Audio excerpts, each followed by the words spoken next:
Black Star Network is here. Hold no punches. I'm real revolutionary right now. Black power. Support this man, Black Media. He makes sure that our stories are told. Thank you for being the voice of Black America, Roland. Stay black. I love y'all. All momentum we have now, we have to keep this going. The video looks phenomenal. See, this difference between Black Star Network and black-owned media and something like CNN. You can't be black-owned media and be scared. It's time to be smart. Bring your eyeballs home. You dig?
Today is Friday, April 28, 2023. Coming up on Roland Martin Unfiltered, streaming live on the Black Star Network.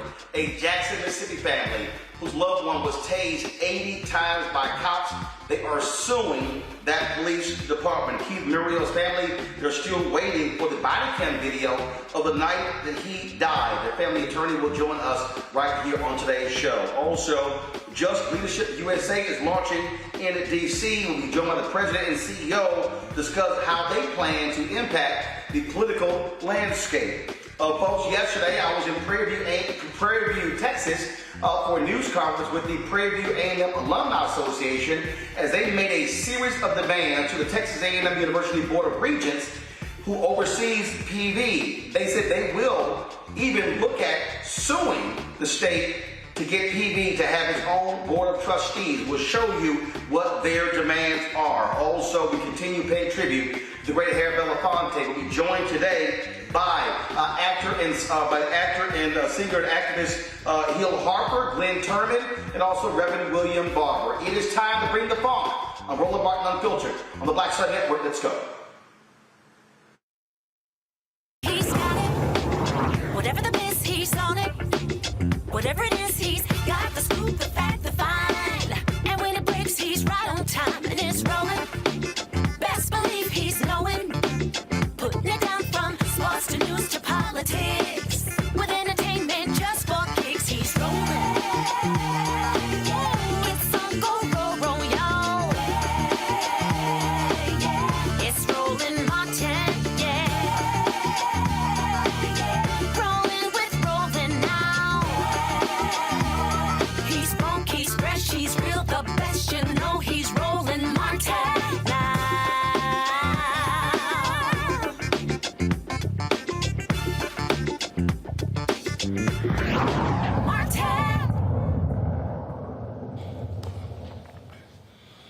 A Jackson, Mississippi family whose loved one died on New Year's Eve is suing the police department for his death. Keith Murriel was the 41-year-old father of two, died after they say he was tased some 80 times by police officers. He died following an incident with officers who was called to an extended stay motel for a non-emergency. Officers said Murriel was experiencing a medical emergency when they arrived. He died a short time later. An independent autopsy conducted by a highly regarded medical examiner found Keith died due to the officer's restraint, multiple conductive energy device discharges, known as tasers, and positional asphyxia. The family attorney contends officers Willis, McCarty, and Land tased Keith over 80 times. That attorney is Daryl Washington. He joins us right now from Dallas. Daryl, glad to have you here. So Daryl, walk us through this here. You say he was tased 80 times. The cops say it was a non-emergency. What the hell requires being tased 80 times? There was absolutely nothing required him being tased 80 times, Roland. I mean, with the video, you would see that Keith was totally compliant with the officers. In fact, when the officers tased Keith, he was pleading for them to please stop. There was absolutely no reason for these officers to have used this force. But what's even more egregious about this case is the fact is after they tased Keith at least 80 times, they placed him in handcuffs and they put him in the back of this vehicle, although they know that he was unresponsive. And the sad thing about it, Roland, is that these police officers left Keith in the back of that police cruiser at least an hour before they even got help to come out there and see about him. And by the time paramedics arrived at the scene, Keith was already dead. So this was just a horrible, horrible case. So you contend that they failed to render medical aid. He clearly needed it. He needed medical aid. I mean, and they knew that he was unresponsive. They knew when they put him in the back of that police cruiser that he was not responding whatsoever. But Roland, here's what the worst thing that happened. There's a supervisor that came out to the scene. This supervisor did not step out his police vehicle at all. They told the police, they told the sergeant what was going on, and these guys just basically laughed about the situation. Keith was left in the back of that vehicle. He received absolutely no medical attention at all. And that video is going to shine a bad light on the city of Jackson, which is the reason why they don't want to release it.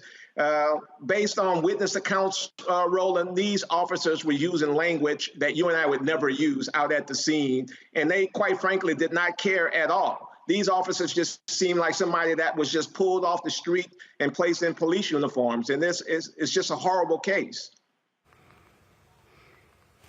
Now, the Mississippi Bureau of Investigation, they are leading this, but okay, it's April 28th. This took place on New Year's Eve. The police chief says they'll release the video when the investigation is over.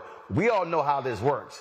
If that video showed Keith did something awful, it would already be out. It would already be out. It's no question. And Roland, here's the problem. The mayor got on, he did an interview, and he said that he disputed what the chief of police said about the cause of the incident. Now, the mayor said that he wanted this body cam footage released. MBI would not release the body cam footage until their investigation was concluded. That investigation has now been concluded. Why are they not releasing this video? I mean, and we know they're not releasing the video because there's just no justification for what these officers did to Keith. And I know, Roland, for a fact, when the public sees that video and when they see how this man was pleading for help, you talking about somebody who's 6'3". Keith did not try to assault these officers. He did not try to do anything to anybody that was around the scene. This was just a guy that was just begging for the officers to please stop. And I know that Jackson Police Department does not want that video to get out because it's just that bad. And so you say Mayor Chokwe Lumumba, he wants to release, but the police chief is holding off. The police chief has not said anything. Even when the mayor came out and said what the chief of police said in that memo was not accurate, because, you know, as you said earlier, that the chief of police said that they would respond to a medical emergency. That's what he said. And when the mayor came out and said That's not consistent.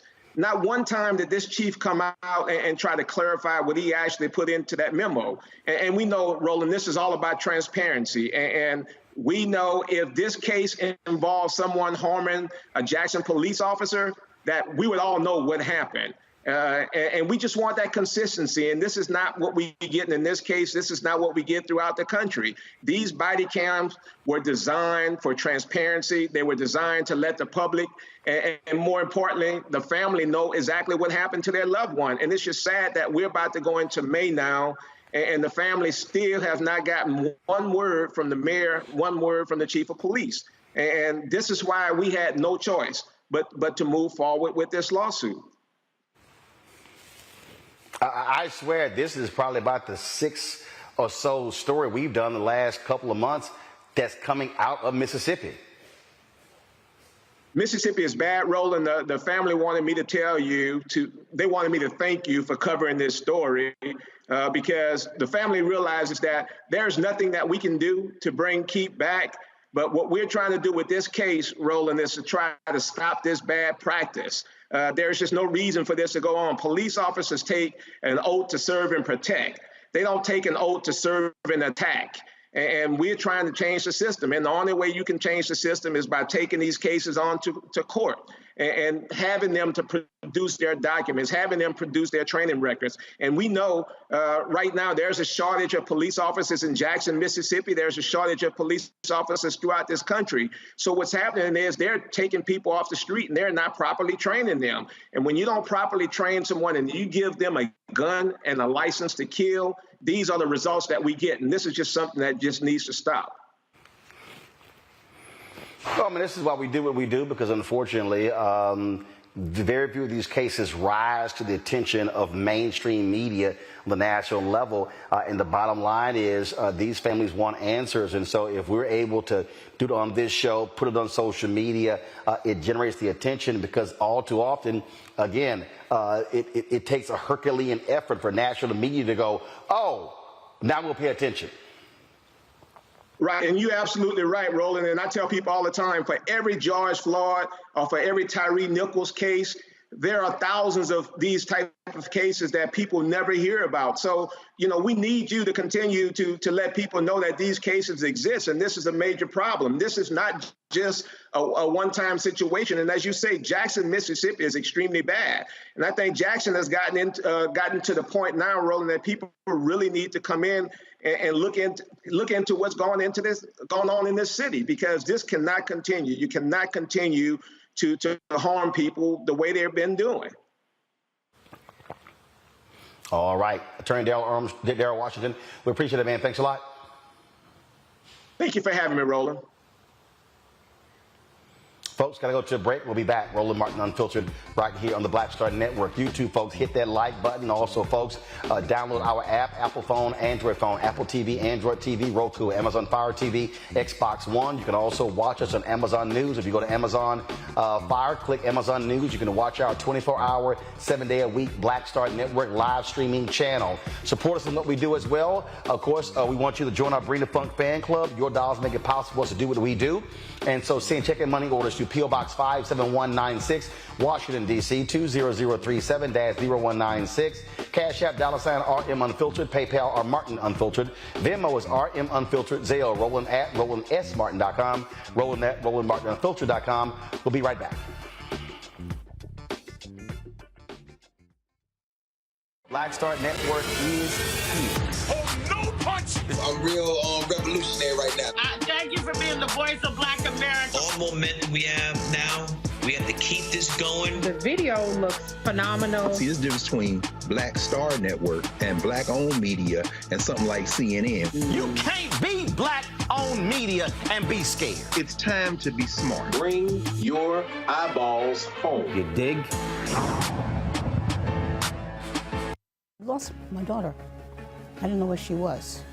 So I had to figure out how to survive, how to eat, how to live. I don't want to go into the details because she's here, first of all. She may not want me telling that story.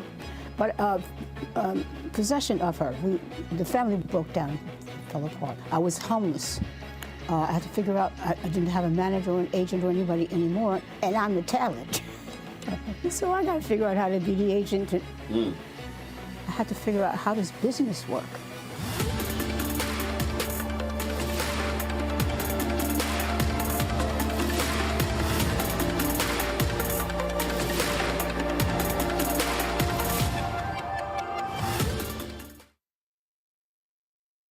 Hi, I'm Anthony Brown from Anthony Brown and Group Therapy. Hi, I'm BB Winans. Hey, I'm Donnie Simpson. What's up? I'm Lance Gross, and you're watching Roland Martin Unfiltered.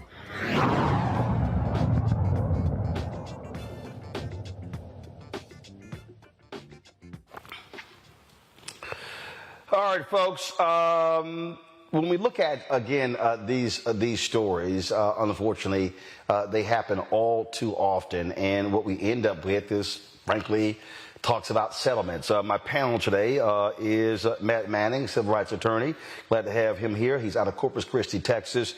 Michael Imhotep hosts the African History Network show, Detroit, Michigan. Kelly Bethea, communication strategist out of D.C.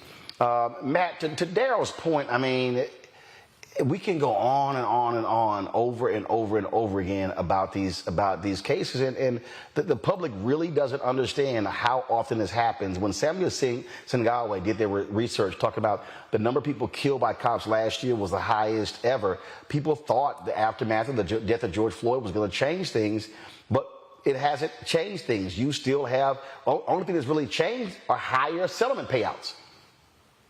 Yeah, nothing's changed, especially the law. I mean, that's the biggest problem with it, is not only how frequently it happens and how many people are injured by encounters with the police, but how difficult it is to vindicate that. In fact, I know Rep. Ayanna Pressley up in Massachusetts has been at the spearhead of this, of talking about ending qualified immunity. We talk about it a lot on the show, but not only has there been an increase in the number of people who have been hurt, but there hasn't been any diminution in how easily they can vindicate their rights. And that's what makes this especially difficult for people to understand. I mean, I do this day in and day out, and virtually anything that happens to my client, it's going to be difficult to vindicate their rights unless there's been a case just like theirs in the past, and the circuit has recognized that that is considered a constitutional violation. If that doesn't happen, then it's like climbing Mount Everest to hold cities and municipalities accountable in these cases. And it's especially difficult because it's not only happening to black people, it's happening to people of all colors. And the lack of accountability on police is really frustrating, because some of my clients are police officers to whom this happens when they're off duty, and they can't understand how this could happen to them. And I tell them, it could happen to you, because if we don't change policing overall, if somebody doesn't know you have a badge on, then you're in the same situation as all these other civilians who are subject to potential force and unjustifiable force. So it's really a sad state of affairs. But this is precisely why we as citizens have to galvanize and require that our legislatures change the accountability so that people can be held accountable for this. Michael, again, this thing spans Mississippi, Jackson, Mississippi. It spans all across that state. It goes to Florida. It goes to Texas. I mean, it goes to the Midwest. It goes to the Southeast. It goes to the Southwest. It goes to the West. I mean, this literally is a national problem. And unfortunately, you've got Republicans who now control the House. They're not going to move on any legislation. It's a narrow margin for Democrats in the Senate. They don't have the 60 votes as well. But this is still why public pressure. And I know people out there will tell me, oh, man, I hear you, but, protest has done nothing. But one of the reasons why they go quiet is when they don't see people in the streets, when they don't see mass protests, when they don't see mobilizing to fight this. Yeah, Roland, it all comes together. I've heard you talk about it on the show before, the difference between Republicans controlling the House of Representatives, the 118th Congress, and Democrats controlling the House of Representatives was about, if I remember correctly, Roland, about 7,000 votes in a handful of races made the difference. And unfortunately, many of our people don't understand how to bring into existence the policies that they keep talking about on social media that they want. All this turns on the vote. This is why this is why the voter suppression is so great. If you just look at what came out of North Carolina today, they talked about how, if I remember correctly, New York Times and Washington Post is dealing with the gerrymandering from Republicans. Okay, I don't know if you're going to touch on that at all today, Roland. It just happened in the past 4 hours. The articles have come out, and they're reversing. Yeah, I am. Okay. So I won't jump ahead, but yeah. So So I'm gonna get to that. Yeah. So all this comes together at the same time. When we look at the majority of control over policing is at the state and local level. One of the things that also has to happen, the attorney Daryl Washington just said that it seems like they have just taken people off the street and hired them. Okay, and a lot of these people are irresponsible. We need many African Americans with the correct mindset, not the wrong mindset, because all kinfolk ain't skinfolk, okay? All skinfolk aren't kinfolk. With the correct mindset to also apply for these jobs in the police departments, as well as run for public office also, because all this turns on the vote. The politics is the legal distribution of scarce wealth upon resources. Everything we want it deals with politics. So this is why this fight continues, and we have to be more educated and engaging in this fight. Kelly? I mean, I agree with both panelists here. It is an epidemic, police brutality, and it's got to stop. And it starts with a multifaceted approach. You have to vote the correct people in who are on our side of this issue so that you have policies in place that prevent stuff like this from happening. You need, frankly, an overhaul of the culture of policing in this country so that when new cohorts come in, they don't have people in place training them into the bias that causes things like this to happen. You need community policing. And we've talked about that on your show ad nauseum. It's a multifaceted approach. I am extremely sorry for this man, but all of this has got to stop. But it is a multifaceted approach in order to do so.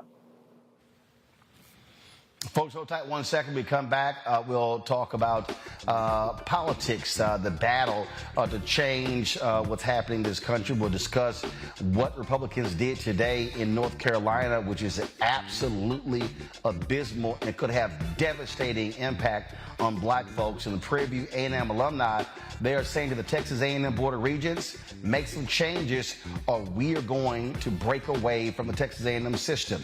We'll show you and tell you all about that. You're watching Roland Martin Unfiltered right here on the Black Star Network.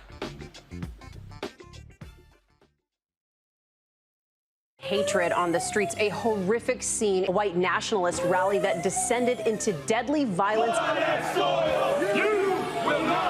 White people are losing their damn minds. As an angry pro-Trump mob storms the U.S. Capitol, we're about to see the rise of what I call white minority resistance. We have seen white folks in this country who simply cannot tolerate black folks voting. I think what we're seeing is the inevitable result of violent denial. This is part of American history. Every time that people of color have made progress, whether real or symbolic, there has been what Carol Anderson at Emory University calls white rage as a backlash. This is the rise of the Proud Boys and the Boogaloo Boys. America, there's going to be more of this. Here's all the Proud Boys, guys. This country is getting increasingly racist in its behaviors and its attitudes because of the fear of white people. The fear that they're taking our jobs, they're taking our resources, they're taking our women. This is white fear.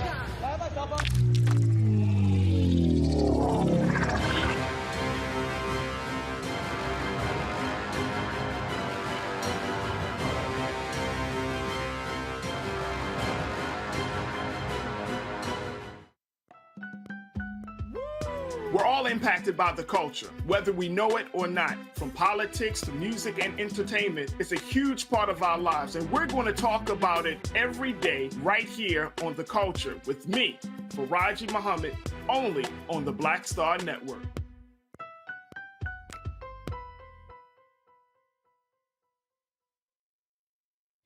This is Judge Mathis. What's going on, everybody? It's your boy, Mac Wild. Hey, what's up, y'all? It's your boy, Jacob Lattimore, and you're now watching Roland Martin right now. Yee.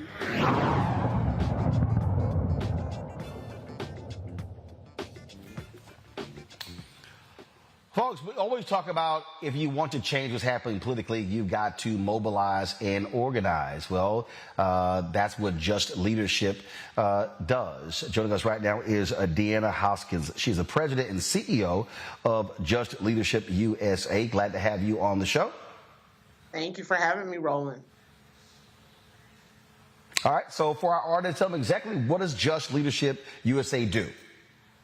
So Just Leadership USA is the only national tax-exempt organization focused on empowering people who have been most impacted by the criminal justice system. So we provide training around education around policies that continue to oppress their community.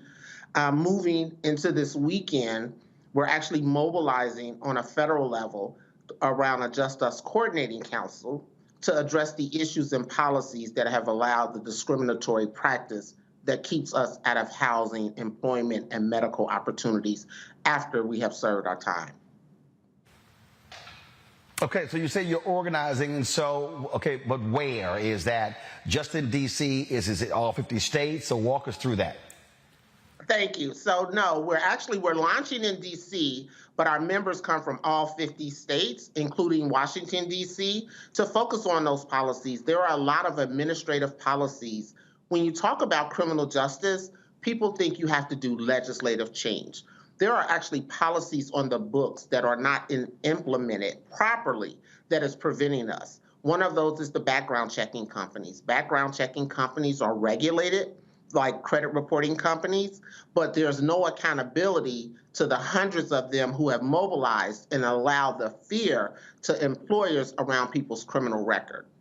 And I always use myself as an example. I've received a pardon from a governor. My record has been expunged. But if I apply for a pardon today, 24 years after my last criminal activity, my criminal record still comes up because there is no accountability for those companies to actually go back and clean up their records. So when we're moving into this, we served our time. And if you're a country that says we believe in a Department of Corrections and Rehabilitations, why am I still serving time once I'm released? And I'm 24 years removed from that last interaction with the criminal justice system. So you talk about your members. How many members across the country? Do you have chapters? Walk us through that. So right now we have 1,500 members across the country, and our goal is to build chapters of this. One of the things we want to do, Roland, I think is the biggest thing about this, formerly incarcerated have never had a presence or a voice nationally. Typically, organizations push reforms that impact our lives, and they kind of work with us to help push that reform. But when it comes to the carve-outs, the redlining that happens in Congress, the things that actually impact us in our communities, we have no power to talk about. So what we said is, we no longer want to be a part of other people's table. We want to build our own table and set the agenda, because there are actually ways to do this. And then how do we start building chapters in the states where our leaders who are joining us this weekend come from, so that we can start moving forward? And I kind of look at it as resembling the NAACP, AARP. Those organizations have a national presence and a national agenda, but they also move local chapters to move around state policies as well that impact them. Questions from our panel. Kelly, you first. Launching tomorrow, the 29th. Congratulations on that. That's a huge deal. My question to you is, what do you expect out of this event? And also, when it comes, even though you are launching, technically speaking, tomorrow, has there been any progress within your organization to lead to this point? Do you have any testimonies so far? Thank you for that, Kelly. And yes, So at the top of the Biden administration, Just Leadership released our national roadmap. And it was a set of recommendations to the administration of actions they can take without legislative movement that would impact the lives of people who are directly impacted. And what we've seen last year in April and just today, released from the Biden-Harris administration, has things that have come from our roadmap and also listening sessions. One of the things was accessing and removing a barrier, discriminatory practices around housing. We saw Secretary Fudge actually release rulemaking that is actually pushing out regulations to housing authorities across this country to say you no longer have a blanket policy to say people with criminal backgrounds can't get into housing. In fact, we're going to set the regulations of how you actually identify people who get into housing. We saw access through CMS that actually allows for the enrollment into Medicaid 12 months prior to release. One of the things we know, the lack of correctional health care inside the correctional facility, people, especially Black and brown people, are leaving prison with chronic illnesses, but not having access to medical care once they leave prison. So now they can enroll 12 months before. Another one that's huge that's been on the books since '94 is the SNAP TANF benefits, which is the food stamp, saying that people convicted of drug offenses in certain states cannot have access to apply for those food benefits. And if you're an individual who's coming out of prison, you're indigent, you're trying to get on your feet, public assistance is a huge supporter in helping a person stabilize. So now pushing out regulations to states around that federal funded program. One of the things, Kelly, that I really, when you talk about evidence, we're seeing this movement. People think just get them jobs, pass this law, release from prison. I can be released from prison, but if I'm still blocked out of a market of economic mobility, if I'm blocked out of a basic human need of housing, how do I have the basic foundations that's needed for every human, even with those without a criminal record, to actually launch from? So we're excited that things have been built off of our roadmap, which you can actually go to our website and see where we update on what the administration has done. Michael. Hey, Deanna, quick question for you. When it comes to felony disenfranchisement, we know historically this has been a way to suppress the African-American vote coming from the state level, and especially in southern states, whereas states like, say, Vermont and Maine and Vermont, convicted felons can actually vote from prison, okay? How do you go about convincing state officials to change state laws when it comes to felony disenfranchisement? Thank you for that, Michael. And that's always been the challenge, right? Because what we do know is the criminal justice system, as Michelle Alexander has told us a while back, criminal records have been utilized to disenfranchise and recreate those Jim Crow laws. So you are fighting for individuals to have access to just democracy, voting rights. So we have to keep pushing this. And one of the things that I really focus on is the ability to see the human dignity and value the individuals. But you're right, we continue to not only marginalize, but also what we see is when voting rights are restored or expanded, we start to see the redlining that actually continues to exclude those votes for certain people in certain areas. All right, thank you. Matt? Deanna, thank you for doing God's work. You are truly doing really important work, and I appreciate it. I actually have two questions. So the first question is, do you envision a litigation element to this? And if so, how can myself and any other lawyer be involved? Because I would like to be involved. And secondly, do you take any nominations for people who should be a part of the JCC? And I ask because my dearly departed brother, Louis Conway in Austin, was really making great inroads for people who have been justice impacted. And there's some people connected with his campaign that I think could be extremely helpful if you haven't already connected with them. Thank you for that. So one of the things that we started this, we're launching this with our members who have graduated Just Leadership, have been a part of Just Leadership. But the one thing we wanted to say This is open to the 70 million of us who have a criminal background. We are powerful in numbers, right? We have to create a movement. And how do you start? You have to start somewhere. So the people who we knew we had in our circle, other people, Alliance for Safety and Justice has members, Florida Rights and Restoration has members that are coming in, the Clean Slate Initiative. So this is open to everyone, but we want to strategize together and mobilize. So I don't want this to feel like this is a club of certain people have access. This is about all of us because we're all hindered. And thank you. Louis Conway was actually an alumni of Just Leadership who went through our program as well. But when you talk about the litigation, that's where I think we have to move to. We're going to have to move to that level. We're going to have to actually push states. What we're seeing happening even in the states, when a person is in jail, pretrial service, those jails are not allowing people to vote. And because you haven't been convicted of a crime, you have not lost your right to vote. But we haven't been able to push sheriffs in localities. So I would love to work with you, strategize with you of how we get to start moving to actually have access to our rights that are ours. And I'll close with this on that one. This was a vision. And I think a lot of times we wait on people to do something for us, and we just have to be willing to have the courage to lean in and walk while scared and say, we're no longer going to be quiet. We're just no longer going to be quiet. You've already taken my rights. You've incarcerated a country, and you continue to oppress and marginalize us. And what we see in the streets doing uprisings is a voice of people who have not been heard. So we're going to utilize our voice, we're going to elevate our voice. And at this time, I'm at a point, what do we have to lose? All right. Well, Deanna, we certainly appreciate it. Thank you so very much. Good luck with the launch tomorrow, and we look forward to the work you guys are doing. Thank you, Roland. I appreciate you.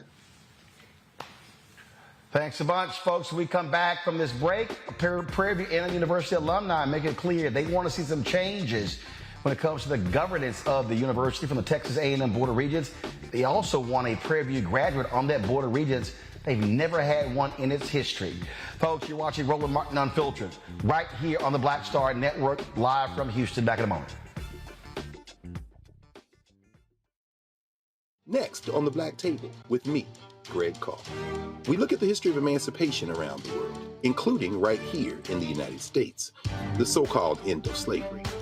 Trust me, it's a history lesson that bears no resemblance to what you learned in school. Professor Chris Manjapra, author, scholar, amazing teacher, joins us to talk about his latest book, Black Ghost of Empire, The Death of Slavery and the Failure of Emancipation. He explains why the end of slavery was no end at all, but instead a collection of laws and policies designed to preserve the status quo of racial oppression. The real problem is that the problems that slavery invented have continued over time. And what reparations are really about is saying, how do we really transform society, right? And stop racial violence, which is so endemic. What we need to do about it on the next installment of The Black Table, right here on the Black Star Network. On a next, A Balanced Life with me, Dr. Jackie, we talk about a hard, cold fact. Not all healthcare is created equal in this country, especially if you're a person of color. So many of us, Black families, we rely upon each other heavily. A lot of us aren't necessarily sure how to best communicate with our healthcare providers. How to take charge and balance the scales. Your life may depend on it. That's next on A Balanced Life on Black Star Network. Hi, this is Essence Atkins. Hey, I'm Deion Cole from Blackish. Hey, everybody, this is your man, Fred Hammond, and you're watching Roland Martin, my man, Unfiltered.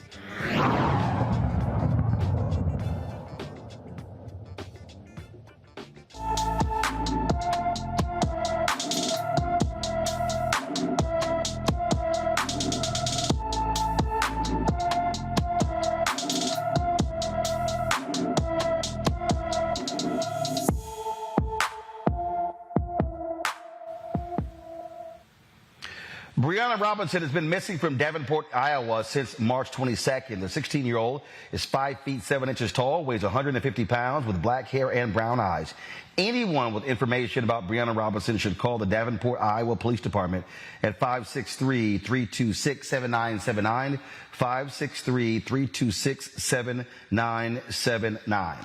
Folks, yesterday I was in Prairie View, Texas, covering a news conference from the Prairie View A&M Alumni Association. You might remember the letter we read where Dr. Ruth Simmons resigned as president of Prairie View before she was to officially retire. Well, she's had a number of interviews, has had some choice words for the Texas A&M Board of Regents, and has actually called on Prairie View alumni and its students to step up and demand more to ensure that university is protected as it relates to its mission of educating black students. Well, the alumni and students gathered yesterday in the Memorial Student Center to announce a series of items they want from Texas A&M Board of Regents, including demands from the governor of Texas, Republican Greg Abbott, to appoint a Prairie View graduate to the Board of Regents.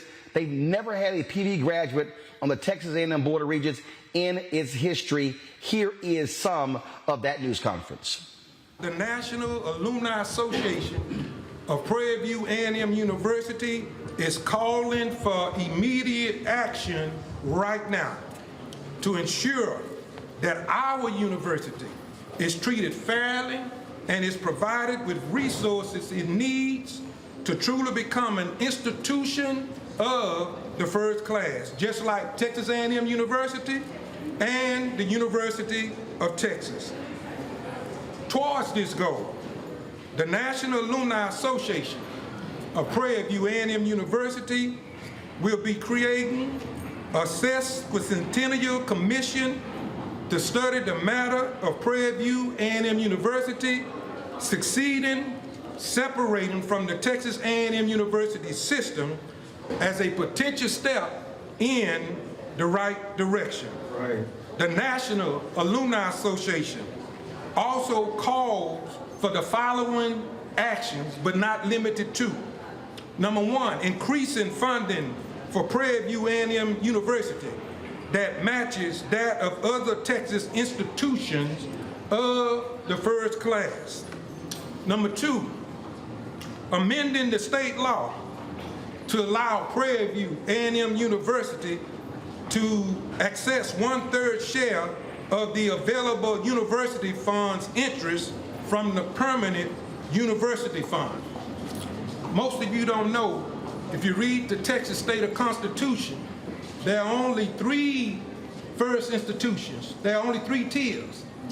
Texas, University of Texas, Texas A&M University, and Prairie View A&M University. For as the PUF fund, the interest on the PUF fund from the availability university funds, University of Texas get 2/3. Texas A&M get 1/3.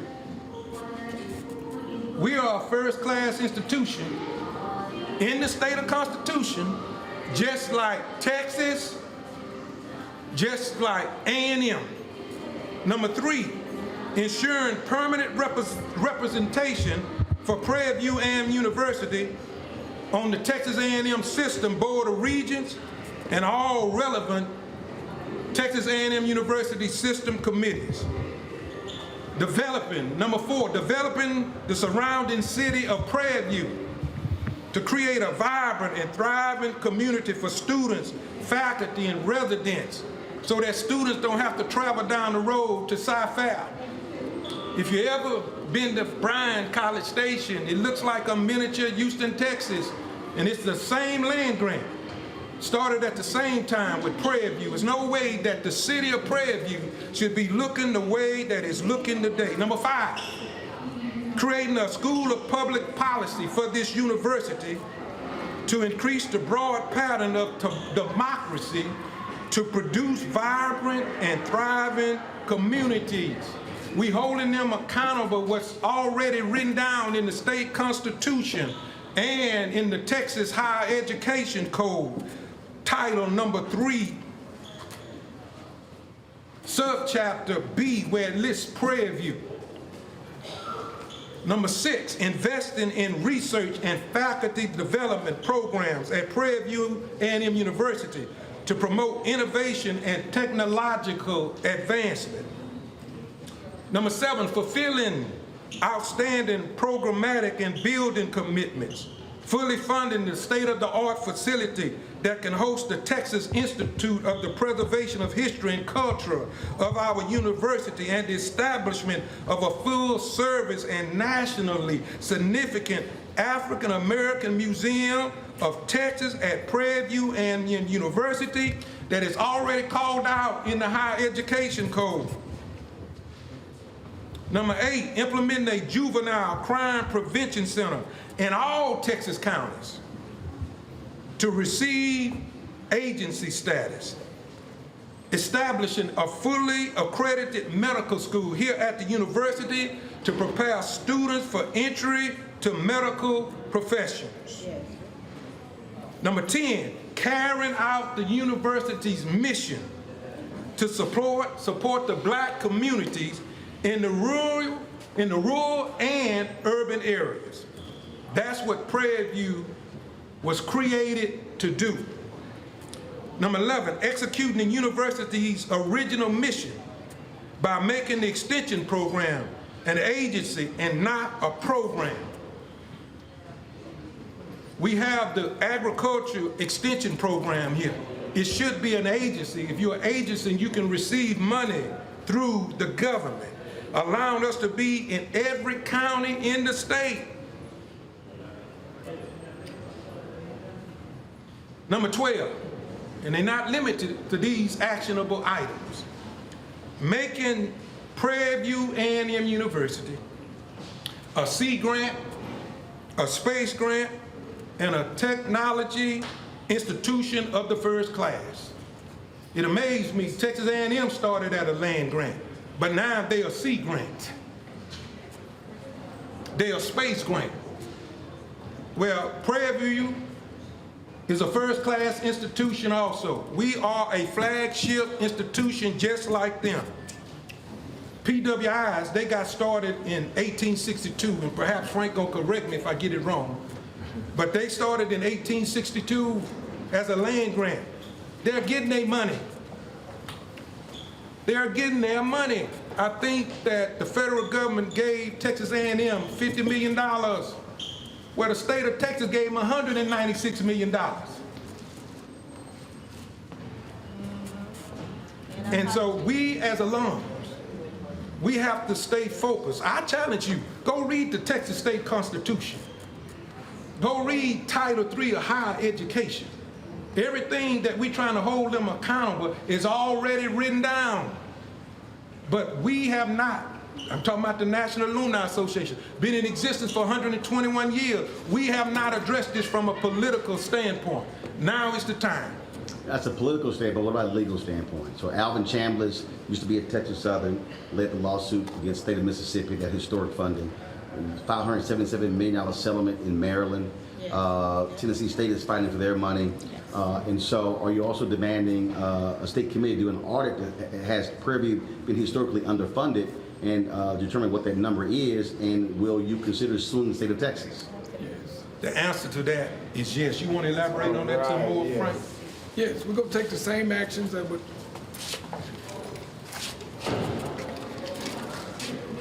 Yes, the national. And folks are watching, so state your name. My name is Frank Jackson. I serve as the government relations officer with the National Alumni Association. Go ahead.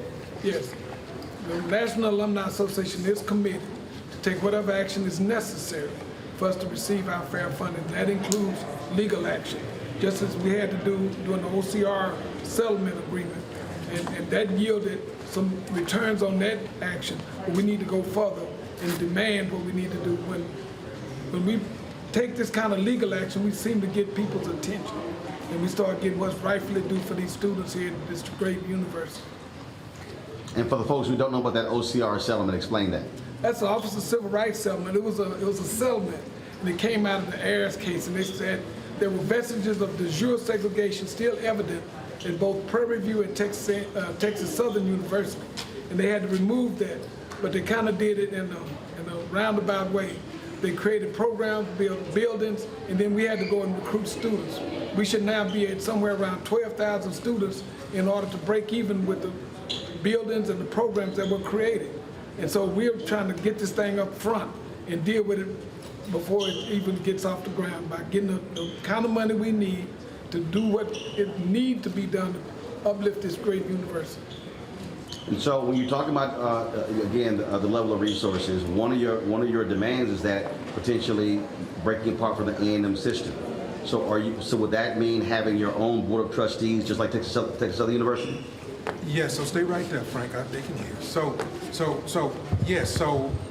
Dr. A.I. Thomas wrote a think tank policy back in the early 2000s.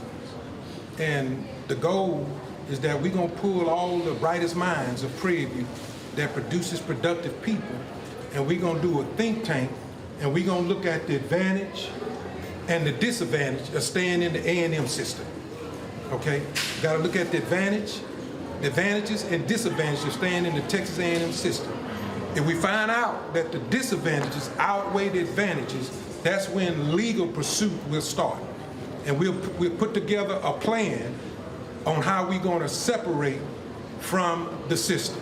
The governor appoints the Board of Regents. Correct. Have y'all communicated to the governor in his office about appointing a Prairie View A&M graduate to the Board of Regents? And so we have legislators like Boris Miles, Ron Reynolds, Jarvis Johnson, Senator Ross West trying to set up a meeting with the governor. This is, if you remember the plan, those of you that attended the town hall meeting, number one was to meet with the chancellor. And that was very important because the students was concerned that Ruth was not going to be at the commencement. So that was a win-win situation. Remember, number two was the state of Texas. That's the governor. And so we're working on it. Number three is the PUF fund, UTEMCO, okay? In which the board of directors are made up, the University of Texas and Texas A&M. And last but not least, that think tank to come up with the advantages and disadvantages and find out, does it make sense to stay under the system? Obviously, Dr. Simmons, her letter, she called on Prairie View alumni and students to actually stand up and fight on behalf of the university. Moving forward, will you stay in contact with her to help shape and form this since she's no longer affiliated with the university? So I want to share with everyone, Dr. Ruth, the truth is fully engaged. That's all I'm going to tell you. That's all I want to say. Dr. Ruth, the truth is fully engaged. Folks, if you want to see the full news conference, simply go to the Black Star Network app or go to our YouTube channel. You can see the entire news conference. I'm going to quickly go to our panel to get their thoughts. Matt, I want to start with you.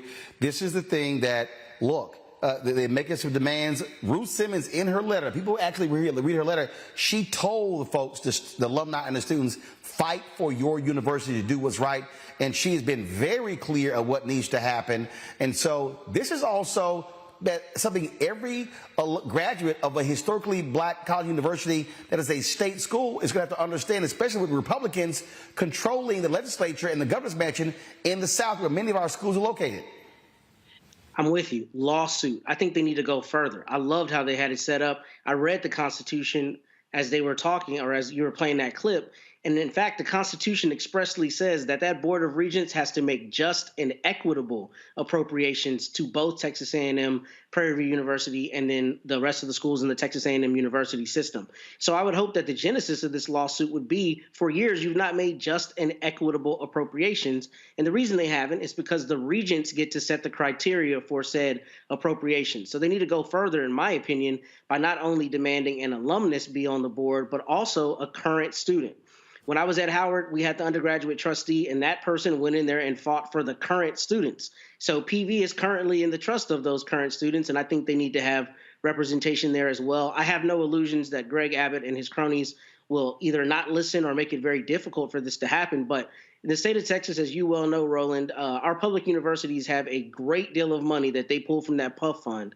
And the idea that the Constitution expressly codifies PV as a, quote, first-class educational institution, but they're not getting first-class funding is per se a violation of the Constitution, if you ask me. And I hope that they get not only a board of regents for themselves for the purpose of local governance, but I hope that they get their fair share of the PUF fund so that a lot of those things that these brothers were asking for can come through.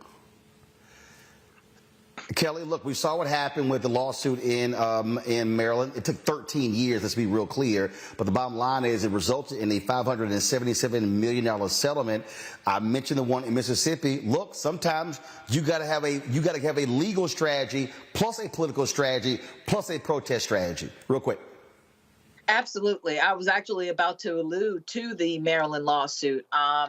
It is necessary for HBCU's voices to be heard, especially in situations in which you have to get some kind of state funding in order to survive.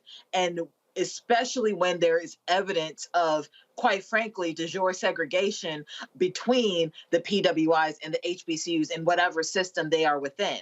So in Maryland's case, even though they got that huge settlement, in the grand scheme of things, it's actually considerably lower than what they actually asked for. That would actually make the HBCUs in Maryland, there are 4 of them, equitable to the PWIs in the state.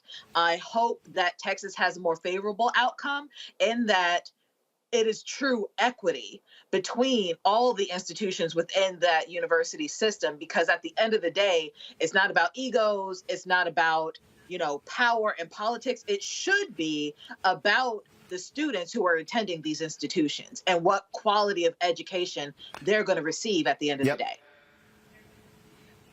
Mike, about 30 seconds, go. Hey, I'm down with PLP, political, legal, and protest. They all come together. And what a lot of the protesters have to understand is your protest and agenda can get pushed a lot farther and a lot more can get accomplished if you vote the right people in the office to protest against. This all works together. All right, then. Matt, Michael, and Kelly, I appreciate that you've been on my panel today. Thank you so very much, folks. Coming up next, we'll hear from the filmmaker who's doing a film on Harry Belafonte, actor Glenn Turman, his longtime compatriot, actor Hill Harper, Reverend Dr. William Barber, and we'll hear the speech that Harry Belafonte gave to the Sigmas when they made him an honorary member. You're watching Roland Martin Unfiltered right here on the Black Star Network. When you talk about blackness and what happens in black culture, we're about covering these things that matter to us, speaking to our issues and concerns. This is a genuine people-powered movement. There's a lot of stuff that we're not getting. You get it, and you spread the word. We wish to plead our own cause. Too long have others spoken for us. We cannot tell our own story if we can't pay for it. This is about covering us. Invest in black-owned media. Your dollars matter. We don't have to keep asking them to cover our stuff. So please support us in what we do, folks. We want to hit 2,000 people, $50 this month, raise $100,000. We're behind $100,000, so we want to hit that. Y'all money makes this possible. Check some money orders. Go to P.O. Box 57196, Washington, D.C. 20037-0196. The Cash App is $RM Unfiltered. PayPal is R Martin Unfiltered. Venmo is RM Unfiltered. Zelle is roland@rolandsmartin.com. Black Star Network is here. Oh, no punch! I'm real revolutionary right now. Thank you for being the voice of Black America. All momentum we have now, we have to keep this going. The video looks phenomenal. See, there's a difference between Black Star Network and black-owned media and something like CNN. You can't be black-owned media and be scared. It's time to be smart. Bring your eyeballs home. You dig?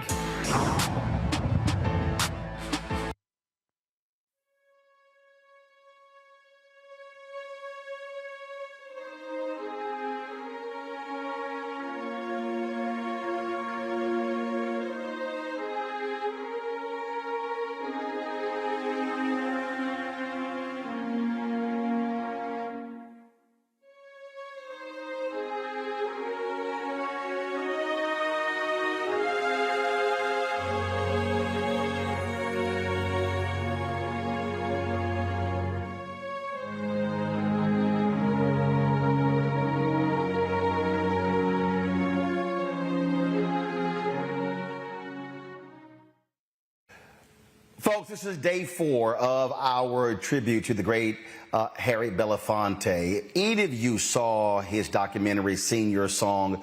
It is absolutely fascinating. Suzanne Rostock, she actually directed that documentary. She's working on a new film called Following Harry.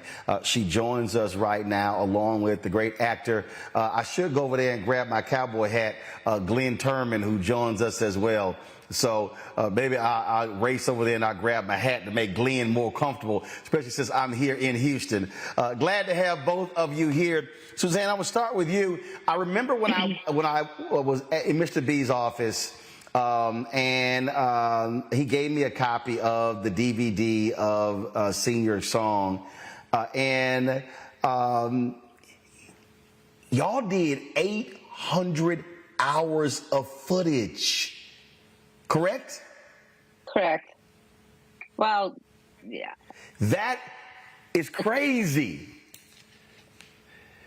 But with my new film, I have even more. So, Harry has a very extensive, multi-layered, rich life. You can't put it into an hour or a couple of hours. It's hundreds and thousands of hours.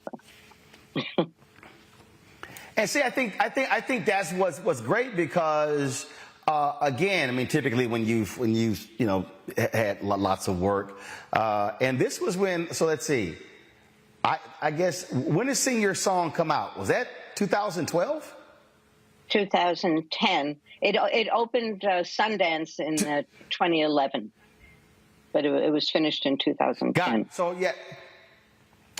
Right. So when I first sat down with him, it was 2012 when I interviewed him. The documentary had already been out.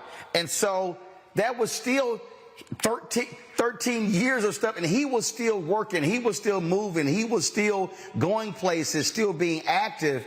And so it just had to be. Just tell us, what was it like for you sitting there as y'all are shooting this and yes, following Harry and trying to keep up with this old man? Well, it was hard. I took a lot of vitamins. I exercised, and it was hard to keep up with him. It was especially hard to keep up with all his ideas. He had a million ideas. And so, actually, at the end of Sing Your Song, Harry says, "What do you do now?" And so I had the idea to answer his question. And Harry invited me to share an office with him. So it became very easy to keep track of what he was up to because we would start and end our days together, basically. And so I said to him, can I just start following you? And can we just sit down and, over breakfast or late night dinners and just let you ruminate? Let me capture all your dreams. And let's see where all that goes. And and there we are. And so that was the genesis of the film. Yeah. Glenn, Suzanne makes a great point there because I remember the numerous conversations. He would always tell me, "When are you taking me to lunch?" And so I would always hit him up, and I would go by the office. And one time we went to dinner, and he was talking about working. My God, who's the director who did Goodfellas? Escaping me. He was talking about doing something on King. Yes, on King Leopold with him. He was talking about it was always one thing after another. I mean, this man's mind was constantly going, constantly being busy. Constantly. Well, I saw the funny delay, so I don't. Glenn, go ahead. Suzanne, 1 second. Glenn, go ahead. No, I was saying that you're absolutely right. He was his mind was constantly going. Ever since I knew him. I wish I had gotten to know him even better in the later years. I knew him from early years when I was a youngster, starting in the business on Broadway, and he was a constant. At the surroundings of the theater that we were performing at. As everyone knows, he and Sidney Poitier were very close. And so as a youngster, I was in their midst quite a bit and was able to take on the serious conversations and and importance of what their contribution to the movement was to be, And so from a youngster's point of view, I looked up to these men as the remarkable men that they were, as the important men that they were.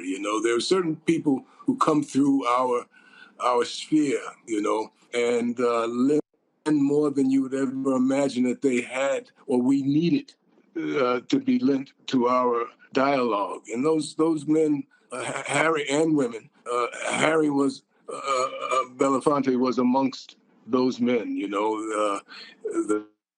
that lent to us, always lent the right to, always kept his shoulder to the wheel, as the saying goes. You, of course, played Sidney Poitier's son in A Ragin' in the Sun. And for actors in Hollywood, but especially black men, when you talk about Sidney Poitier and you talk about Harry Belafonte, I mean, you literally, I think the phrase legends and icons and giants are greatly overused. Those two absolutely were legends, icons, and giants, Glenn. Absolutely. I know my life is so enriched as a result of having had to spend time with men such as themselves, Suzanne, as you followed Mr. B, it had to be just interesting to watch how people would approach him. I dare say, and again, when I think about legends, icons, giants, I think about how other entertainers, when they would approach Prince, when they would be in his presence, he was just on a whole different level. It was always fascinating to me to see how others approached Mr. B and approached Sidney Poitier. Did you pick up on that as you were following him around? Well, Harry made himself so open and accessible. There was so much warmth coming off of him. So, people would initially approach with great awe, and then he would immediately crack a joke or, say something that would catch a person off guard, and then they were talking like old friends. So that, there was the initial awe, and then suddenly he was just a guy with a lot to offer, a lot of wisdom, and he he wasn't afraid to be confrontational. This whole idea of radical thinking, it would come up immediately. So he would immediately engage you in a more than a conversation, and yeah. I followed him because it is following Harry. I followed him all over in so many situations, starting with the death of Trayvon Martin. And he just was so available. He made himself so available to all people, but especially young people, to be there to help and to guide. And he learned from them also. He was very open. He didn't preach. He really discussed. It's always a very open discussion, which was so impressive and heartwarming to see. Suzanne, Glenn, hold tight 1 second. Got to go pay some bills. We come back. We'll continue for day 4 of remembrance of the great Harry Belafonte, who passed away on Tuesday this week, folks, at the age of 96. You're watching Roland Martin Unfiltered on the Black Star Network.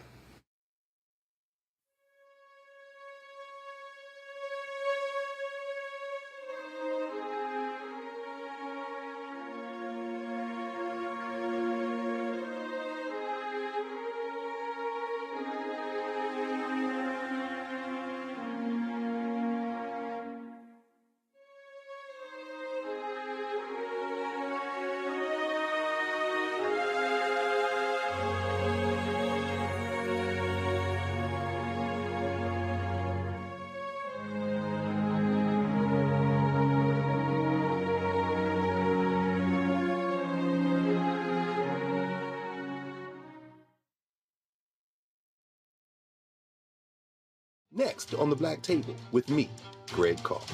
We look at the history of emancipation around the world, including right here in the United States, the so-called end of slavery.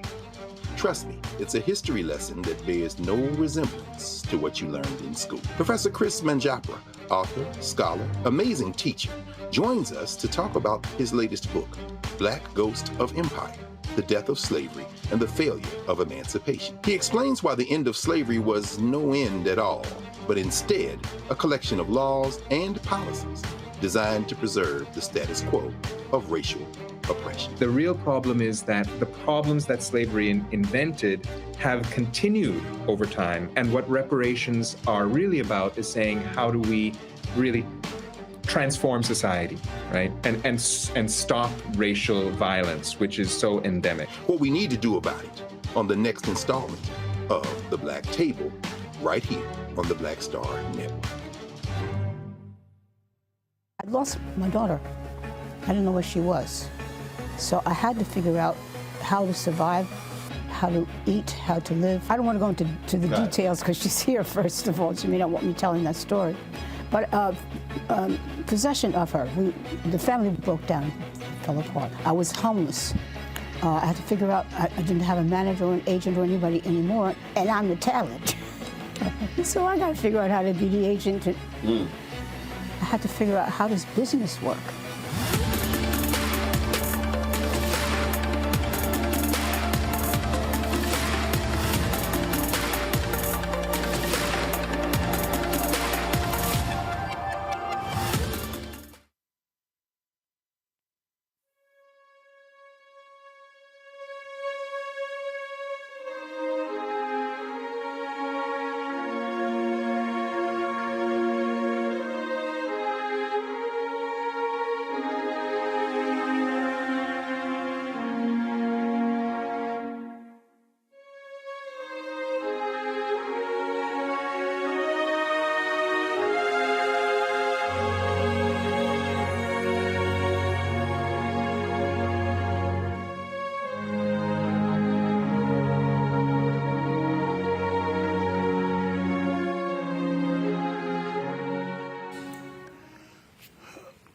Glenn Turman, before we went to the break, Suzanne talked about how when Mr. B would meet certain folks, he would crack a joke.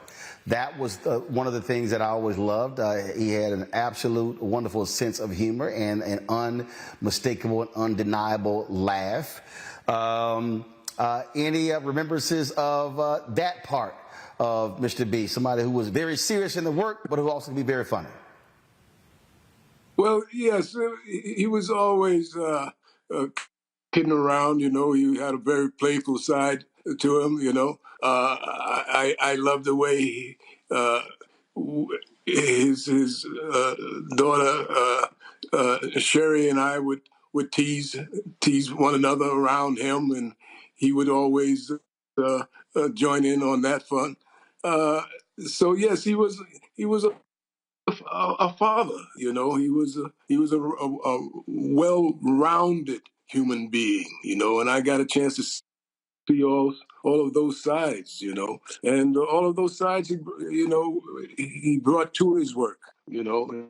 His work was full. His work had all of the empathy that an artist should have. His music had all of the empathy, the sounds that made you perk up and lift your spirits, you know. And that was just because he was a well-rounded, grounded human being, you know. And he shared that openness with you if you were lucky enough to be in his presence. Suzanne, there are some people who are one-dimensional. They may be a singer, they may be an actor, they may be an activist, but it's sort of indescribable. I remember when he passed away, I was interested in watching how all the different obits would frame him, and you literally could not say actor Harry Belafonte, activist Harry Belafonte, singer Harry Belafonte. I mean, there were so many different titles or job descriptions or life descriptions that you could literally apply. I can't think of anything other than Renaissance man. Well, he's definitely a Renaissance man, but I think what he was able to do, and I don't really know of anybody else who could do this, is that he took all of who he was and put it together and created this beacon of hope. And so many of the people I spoke to, when they talk about what Harry did for them, is that they gave them hope to go on. You know, when the students from Parkland, after the shooting, came to speak with Harry, they came at a point where they had no hope. They felt that they weren't getting anywhere in making any change. And Matt Post, who was one of them, said, Harry, our movement was dying at that point, and Harry gave us the power and the hope to go on. He just could light a fire. His own light was so bright, and he would share it. He would pass it on to others. And I think that was his amazing gift. And that came from all that he was. So that's beyond being a Renaissance man. He was this beacon, this great light. Glenn, Suzanne talked about, she mentioned Trayvon Martin. And I remember something there. The Dream Defenders, they were a group of young activists. They came about after the death of Trayvon Martin. Mr. B heard about them and was so moved by them, he literally went to Florida. They were sleeping overnight in the state capitol, and he stayed with them. And so it was, and so they were sitting here going, wait a minute, what in the heck is going on? And there were so many other politicians and other folks who were younger than Mr. B, who were not embracing of the Dream Defenders, but he loved that revolutionary aspect that they were willing to sleep in the Capitol, to stay overnight, to fight for change. And he wanted to show them someone of my stature is standing, or in this case, sleeping with you. Well, what that is, that's the perfect definition of being in the trenches. Mr. B wasn't afraid to get into the trenches, to get his hands dirty from the very beginning, from the civil rights movement. He was one of the first celebrities to lend his name and publicly get into the trenches. You know, the marches, the March on Selma. You know, he was physically there, getting his hands dirty, so to speak. You know, so he comes from that school. It's not surprising that he would do such a thing, you know, with that young organization, because that's what he was about, you know. And sometimes to the jeopardy of his career, you know, the jeopardy and the safety of himself, you know. So he was not afraid to put his money where his mouth was, you know. He was straight up front with it. Suzanne, final comment from you. I would love to know, as you were following him and walking with him, was there, first of all, I'm sure there were numerous things, but was there one thing that just stood out that made you go, wow, this man is unbelievable?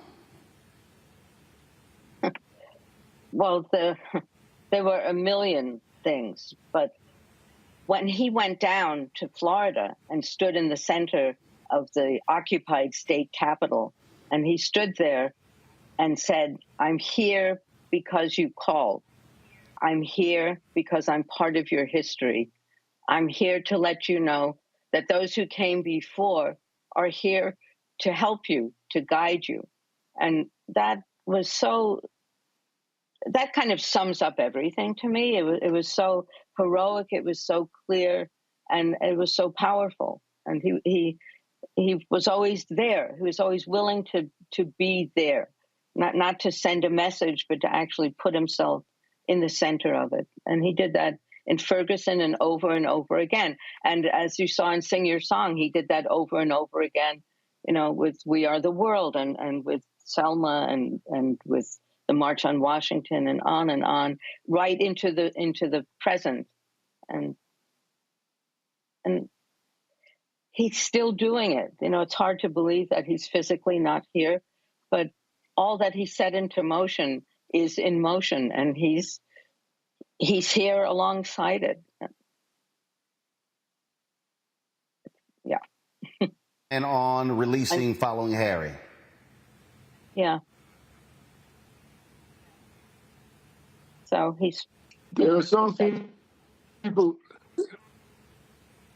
There are some people who you're really going to miss. You know,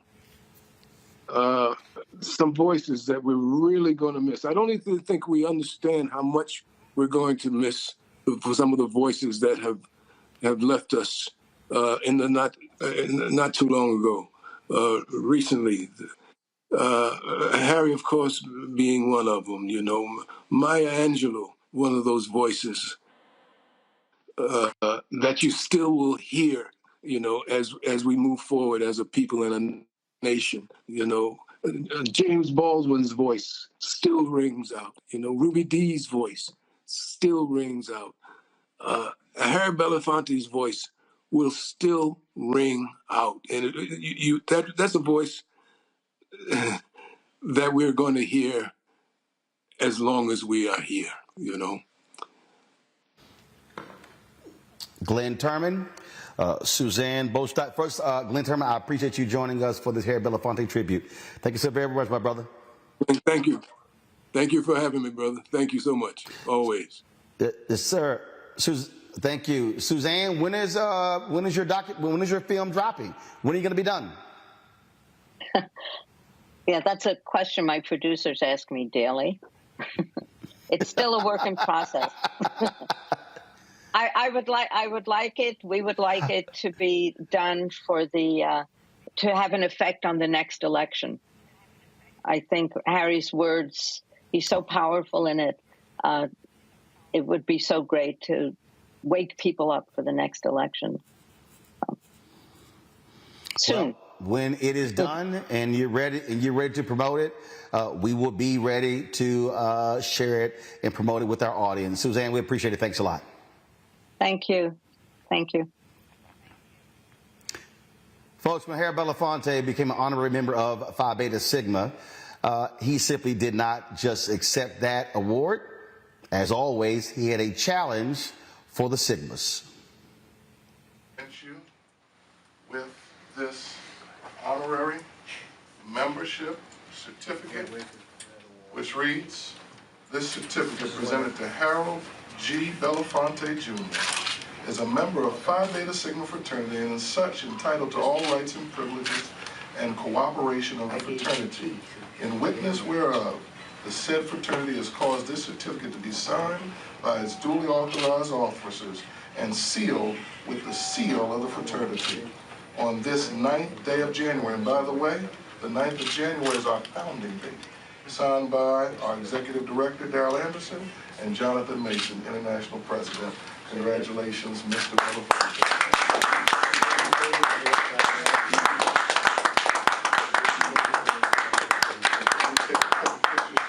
Absolutely. All right. Let me get from this. That's what's fun. Except a black man on his knees.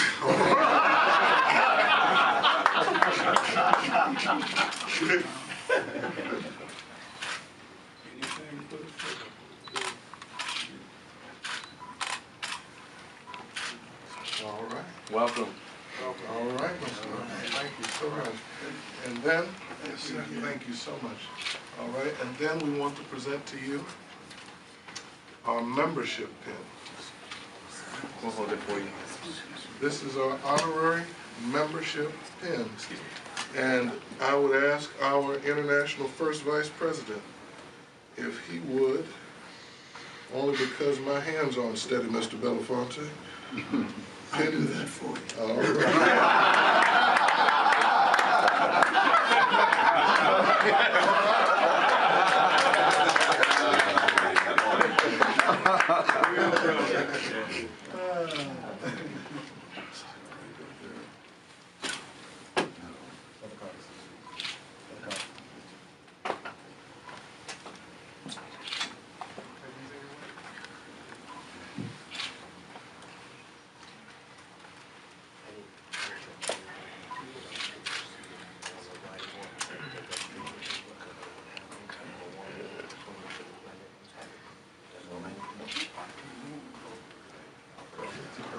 right, he has been pinned. Wow. We have a couple of gifts for you. We can't bring anybody into the family, Mrs. Belafonte, without presenting some gifts. So what I want to present to you, this is our history book. The first history written in our fraternity in 54 years, and it was written by that gentleman right there, Dr. Anthony Asadullah Samad. Our history book is presented to you this day. I'm very proud of this. This is our Crescent magazine. It comes out 2 times a year. In this Crescent magazine, this particular issue, it talks about Phi Beta Sigma's role in the March on Washington and the 50th anniversary on Washington. And there are many other articles in there for you to read about this organization called Phi Beta Sigma. We present to you our Crescent magazine.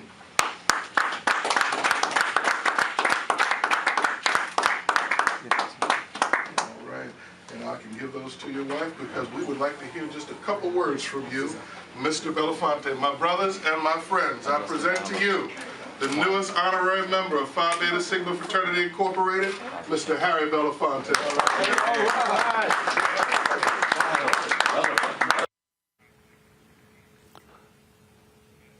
All right,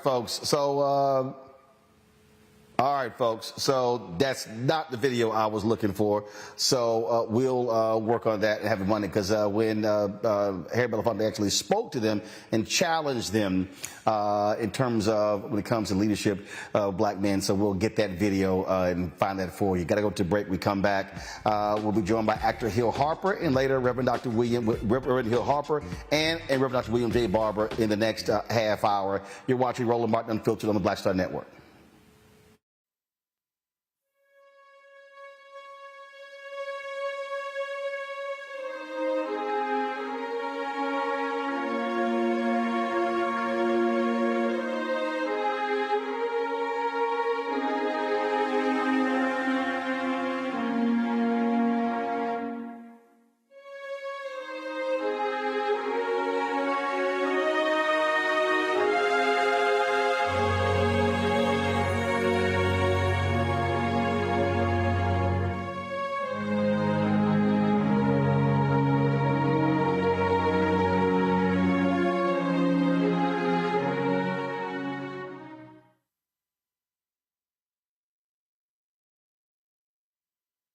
On the next Get Wealthy with me, Deborah Owens, America's Wealth Coach, Dexter Jenkins is a faith-based financial mentor with more than 20 years in the financial services industry. He's passionate about helping families build generational wealth. Even though I'm talking about things like prayer, I'm talking about things about reading the word, I'm talking about things like fellowship, I'm talking to members who are dealing with losing their houses, or I'm talking to members who, because of a lack of the handling their finances, they're working 2 and 3 jobs. And so what I'm finding is that they're not coming to church because they don't have a handle on their finances. We're talking how to get wealthy through faith and our finances on the next Get Wealthy, right here, only on Black Star Network. Hi, I'm Dr. Jackie Hood Martin, and I have a question for you. Ever feel as if your life is teetering and the weight and pressure of the world is consistently on your shoulders? Well, let me tell you, living a balanced life isn't easy. Join me each Tuesday on Black Star Network for A Balanced Life with Dr. Jackie. We'll laugh together, cry together, pull ourselves together, and cheer each other on. So join me for new shows each Tuesday on Black Star Network, A Balanced Life with Dr. Jackie.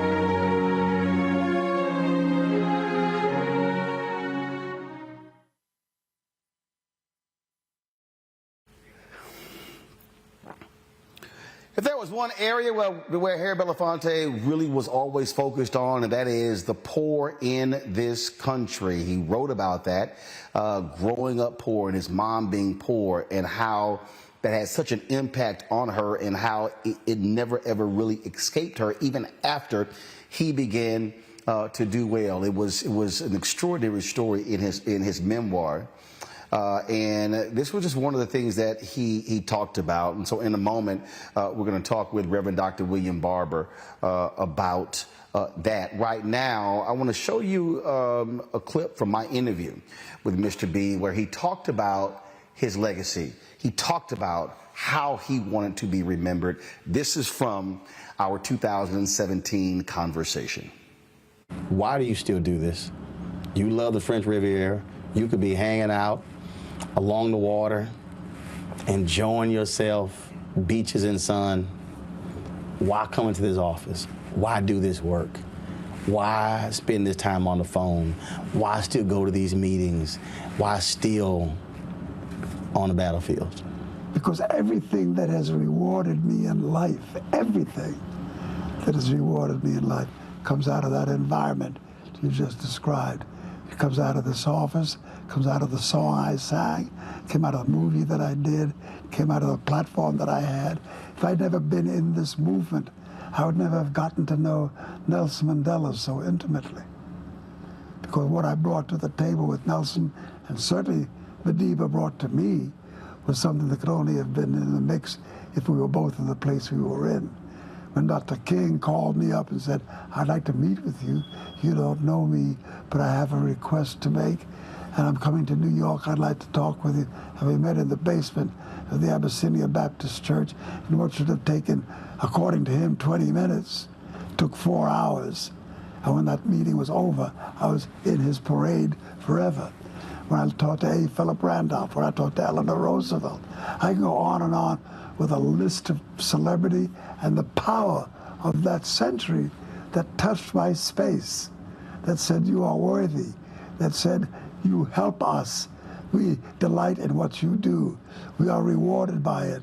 Our causes are won because you brought a population to the table. Because when I did, sometimes I'd ask artists and they'd say no. I said, fine, let's make my next concert in behalf of Dr. King.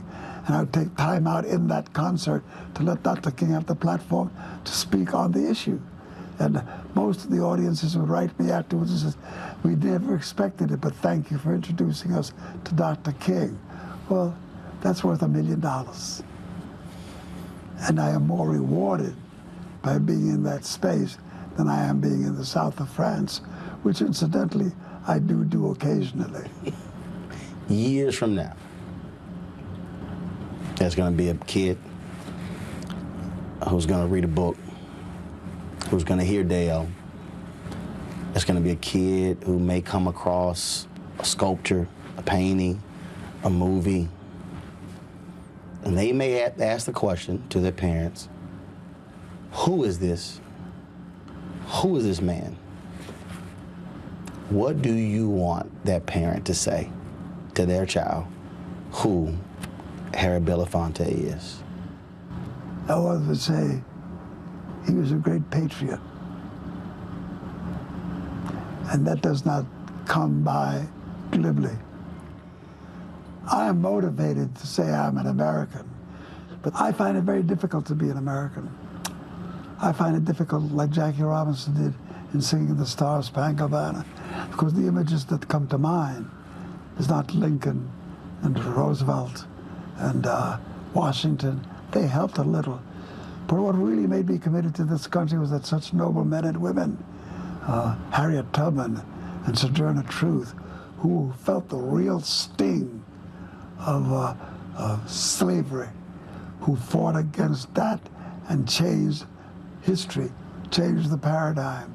They saw that this country was worth investing in. When I was looking for where to go with my life, and I wanted to just flee from the scene of this mischief, I took a look at what happened to Paul Robeson, what happened to the great leaders of my time, and what they did, and I said, that's where I belong. That's what this is about. So that for me, When I think of being an American, I think about the America that we profess we want to be and have yet to achieve. And I genuinely believe that the only way America can achieve it is if I help America achieve it. If I don't step into the fray and make myself be heard and make the thoughts be felt, then I've failed my journey. I am satisfied with the men and women that I've served in my life, and those who have enlightened me and made me feel whole, made me feel worthy. They gave me, they anointed, they gave me approval. Well, you know that we certainly appreciate all your work. I do as well. It's always good to chat with you and hear your perspective. It's wonderful talking to you.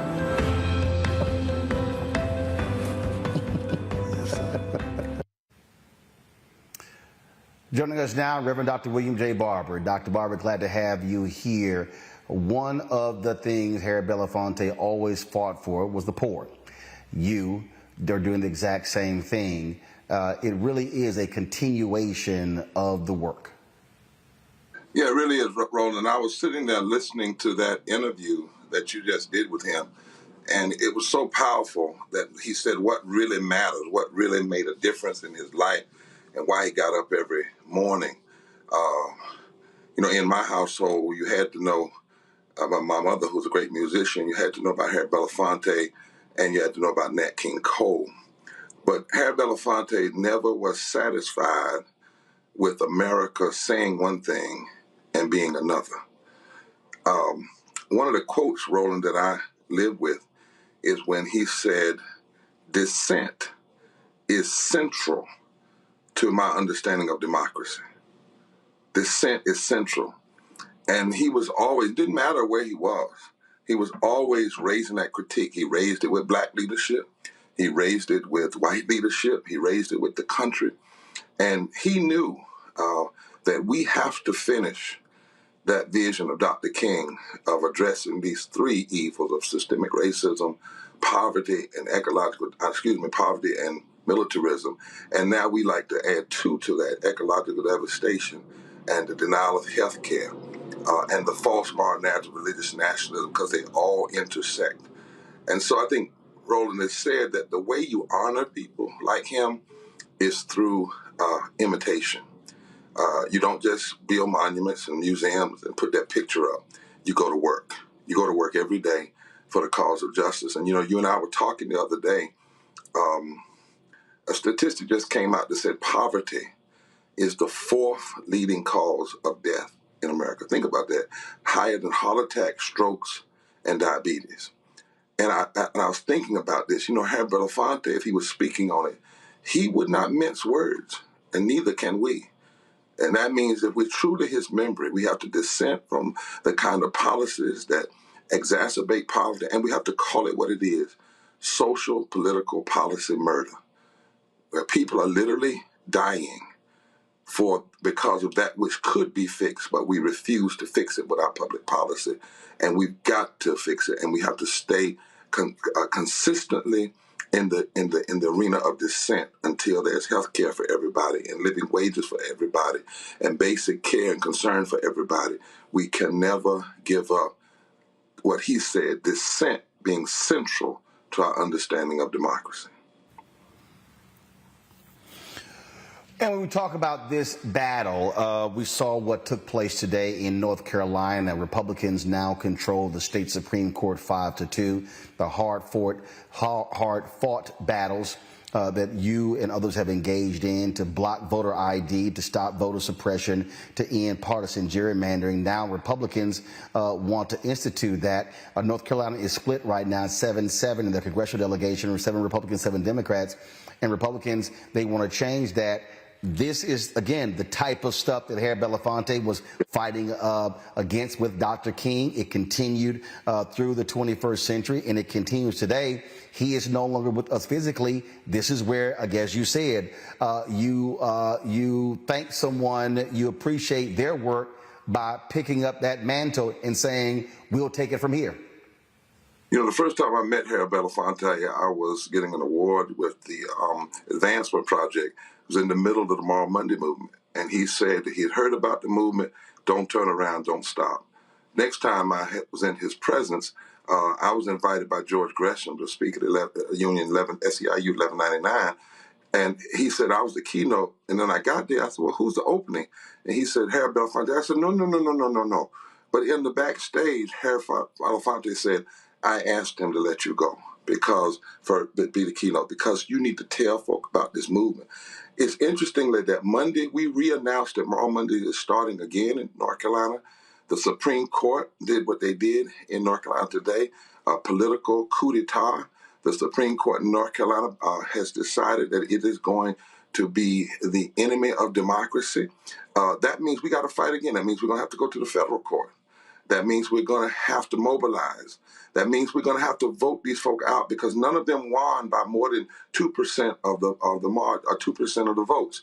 And the margin of victory, every one of these Republicans today, these extremists, I call them, who sought to roll back voting rights, roll back the rights of formerly disenfranchised, incarcerated people, and to make gerrymandering, partisan gerrymandering, okay, even when it has a racial intent, that they're not winning by big margins. And the people who sat home could easily turn them out of office. The Supreme Court in North Carolina turned to be a progressive Supreme Court because of Murriel Monday. Murriel Monday is mobilizing. We turned out a vote. We sent a extremist governor home, put a more progressive Governor Roy Cooper in, and we won the Supreme Court. Now, in 10 years, they have worked slowly and slyly to turn it back, but only by a little bit. And so what we've got to do now is go to work in the streets, in the federal courts, and at the ballot box, and turn out the kind of vote. You said North Carolina is 7-7 in its congressional representation. 2 years ago, it was 10-3. How did it get to be 7-7? Our voting rights cases that blocked the gerrymandering, that turned it around. So now they're reversing that. Well, the way we're going to have to reverse them is to get them out of office. And what we know, and Roland, you and I have talked about it a lot, in the South, if poor and low wealth voters mobilize, it would only take 19% in North Carolina, 7% in Georgia, 4% in Florida to overturn at-large elections and to decide those elections. Supreme Court justices in are all at large. They only have the margin by 2 votes. We get two changes, we're back to a majority. So we have to remember again what Harry Belafonte said: you don't sit down, you don't go home, you don't just rest. You get up every morning and you go to work. And dissent has to be at the center of our understanding of democracy, and fighting and struggling and working for justice has to be the way that we express that dissent. So even as monstrous, I want to say it like Frederick Douglass, as monstrous as this decision is today, I wonder if it might be one of the necessary link in the chain of events to the downfall of this entire extremism in this state and the South, because people can see it clearly now. And I wonder also, as we're going to be making a call, where's the business community now? We're going to be demanding, when they went after the LGBT community, you stood up, rightfully so. So is the business community going to stand up now when you see a Supreme Court basically say democracy has no home in North Carolina? You're absolutely right. And again, it's one thing for people to sit here, be on social media and message boards commenting about how great and wonderful Harry Belafonte was. You don't praise him if you're not praising the work. That's the deal. And so, and not here physically, but the work continues. And so everybody must be engaged in the work. Final comment. You know, both and I talk about faith a lot. Faith without works is dead. And Harry Belafonte knew that. You cannot claim a love for justice if you don't fight and struggle for justice. You cannot claim a love for love if you don't struggle and fight that love be realized. And so this is our moment. Our ancestors fought against worse than we're seeing. Let us not be the generation that has to fight less and wins less. We can win more. And so I'm hoping that all of these political coup d'etats going on in state capitals don't just make us angry, don't just sting us, but call us to the kind of mobilization and action in the streets, at the ballot box, in the courts, that can turn some of these things around once and for all. And I want to say on the national level, that is why, Roland, we can never say we can accept an infrastructure bill without having restoration of Section 5 of the Voting Rights Act. Because everything that court did today, they couldn't do it if we had Section 5 of the Voting Rights Act. So we cannot stand down on Section 5 of the Voting Rights Act. We need it. We need it now. We need to keep demanding it. One vote is not enough. 2 Democratic senators and 50 Republicans standing against it. We cannot stand for that. And anybody that's running for office, for presidency or Senate, or anybody, we need to say that if you're not going to be serious about restoring Section 5 of the Voting Rights Act and passing living wages for working poor people, then you're not serious about lifting this country. And for anybody who's watching in North Carolina, we would not be here today if Sherry Beasley had not lost by 400 votes in 2018. That's it. That's 400. 400 votes. And 1.2 million people who stayed home. And then when she ran for the Senate, we did not see the kind of investment and commitment nationally and otherwise towards this election. So one of the things, Roland, I love what you keep doing. You keep pointing us to the power that we have. Some people just want to claim and complain and say, well, it's the Republicans' strength. No, no, no, no, no. And Harry Belafonte would do this. He would say, yes, we must criticize the extremists. Yes, we must call the racists a racist. But you have to do your work. And we have enough folks sitting on the sidelines. If they would get on the front line, we could put some of these people on the back line. Absolutely. Reverend Dr. William J. Barber, we appreciate it, Frat. Thanks a lot. Thank you, Doc. Coming up next, another of my frat brothers, Hill Harper, actor and activist, will join us to celebrate Harry Belafonte. You're watching Roland Martin Unfiltered on the Black Star Network.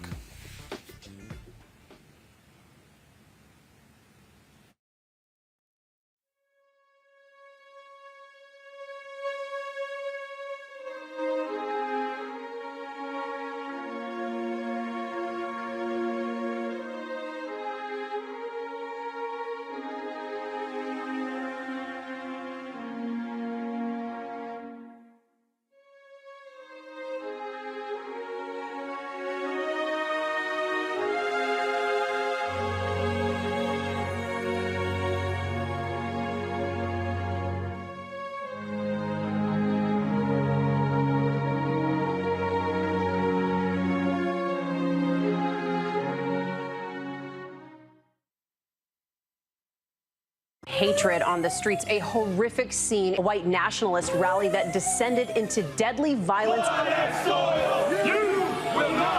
White people are losing their damn minds. As an angry pro-Trump mob storms the U.S. Capitol, we've seen We're about to see the rise of what I call white minority resistance. We have seen white folks in this country who simply cannot tolerate black folks voting. I think what we're seeing is the inevitable result of violent denial. This is part of American history. Every time that people of color have made progress, whether real or symbolic, there has been what Carol Anderson at Emory University calls white rage as a backlash. This is the rise of the Proud Boys and the Boogaloo Boys. America, there's going to be more of this. Here's all the Proud Boys, guys. This country is getting increasingly racist in its behaviors and its attitudes because of the fear of white people. The fear that they're taking our jobs, they're taking our resources, they're taking our women. This is white fear.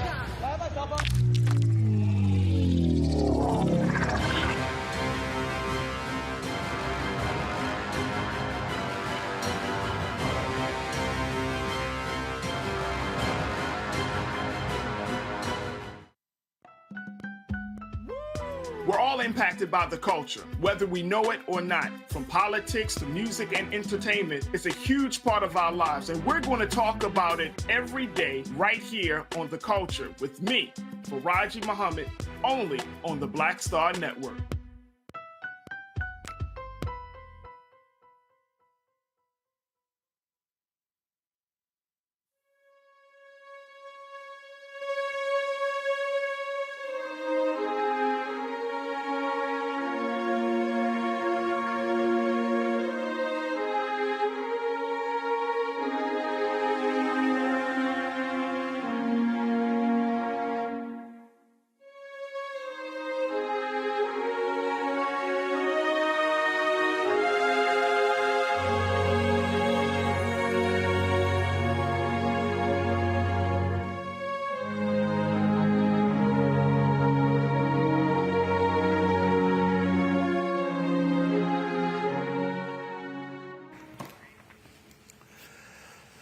Joining us right now for our Day 4 tribute to Harry Belafonte is actor Hill Harper, actor and activist as well. Hill, glad to see you, Frat.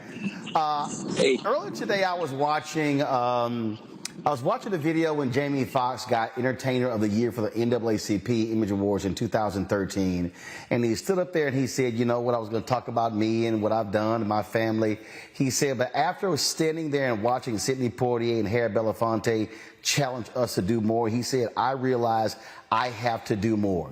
For anybody who's an actor or a singer today and they say, I can only just focus on the music, Harry Belafonte showed you can be rich, successful, well-known, and still put in the work outside of acting or singing. Yeah, Brother Roland, he was so important to me.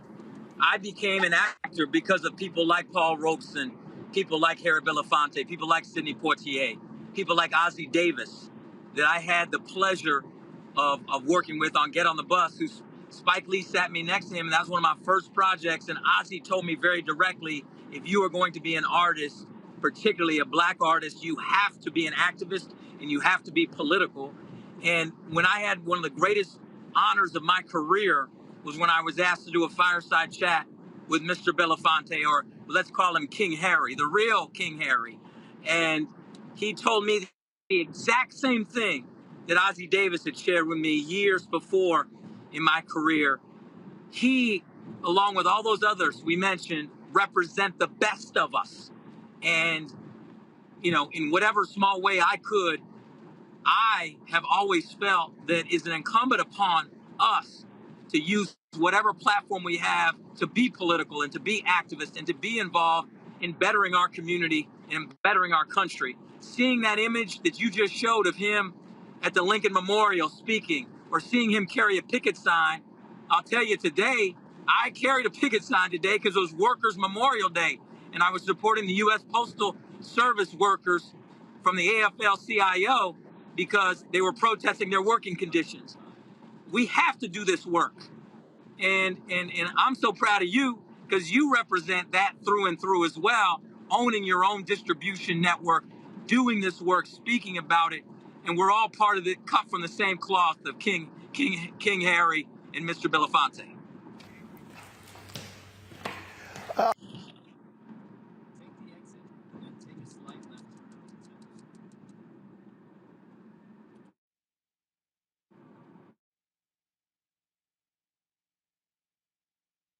I couldn't hear you. I'm sure.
All right, sorry about that. Looks like I had a power shortage here, Harper. But we, of course, quickly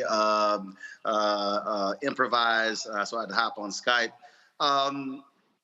Hill, you were talking about, again, what we have to do, the work we have to do and put in. The one thing that was always awesome, he would challenge guys like you and Jesse Williams and Jamie Foxx. And then people will say, but I'm doing the work. He says, you can always do more. So true.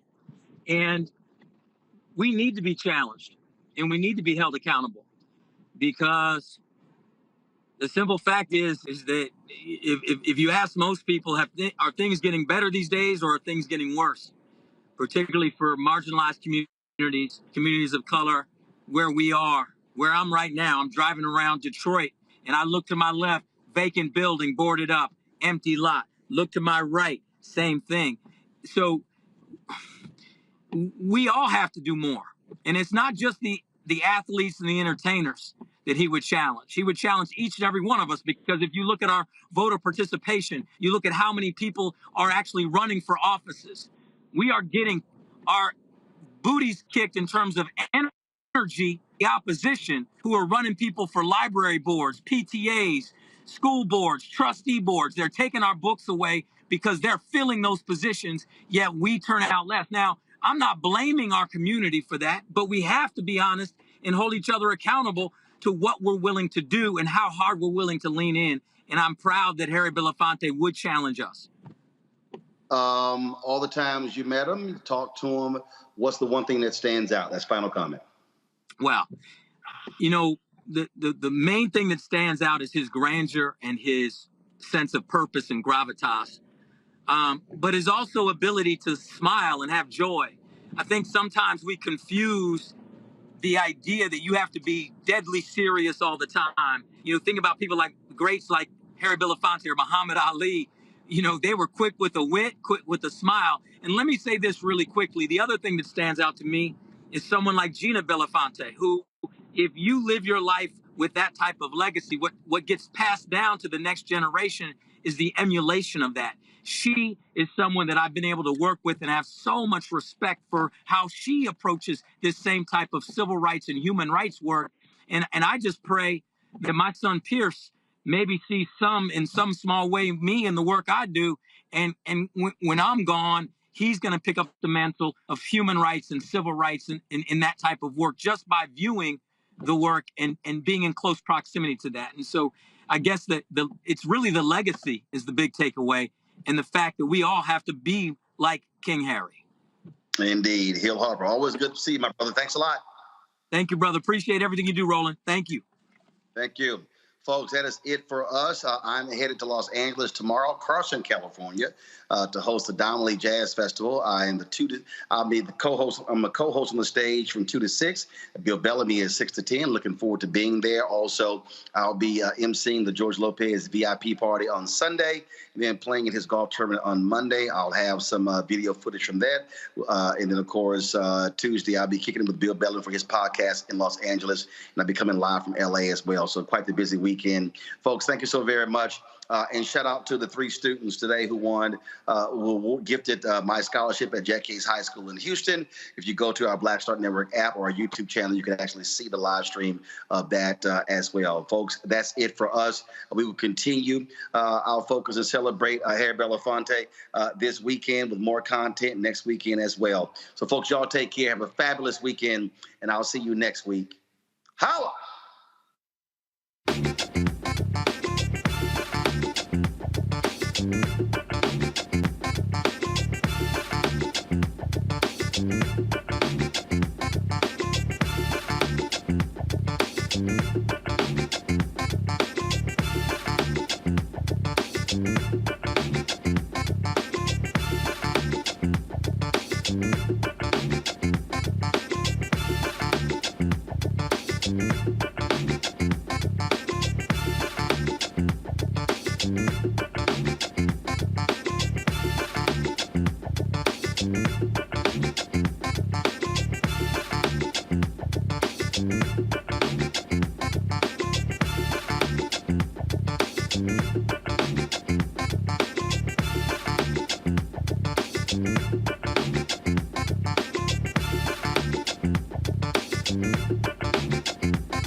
Mm-hmm.